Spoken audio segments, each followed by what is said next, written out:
মহাকুম্ভে দর্শন দিতে এসেছেন 3 অদ্ভুত সাধু বাবা। এনাদের অসাধারণ তপস্যার জন্য আপনিও হয়রান হয়ে যাবেন। নাম্বার 3, রাধেপুরী বাবা। বিগত 15 বছর ধরে এনার একটা হাত হাওয়ায় ভাসছে। এখন ওনার হাত স্থির অবস্থাতে আছে আর আঙুলগুলি আপনা আপনি জোড়া লেগে গেছে।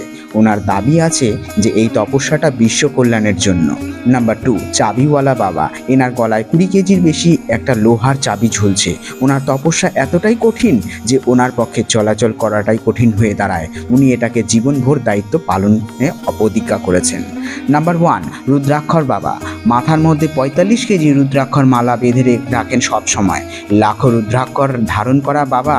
গীতামদ গিরির মহারাজাকে মহাদেবের সবথেকে বড় ভক্ত বলে মনে করা হয়। মহাকুম্ভের এই বাবাদেরকে দেখা এবং দর্শন করে লাভ উঠানোর জন্য সুযোগ হাতছাড়া করবেন না।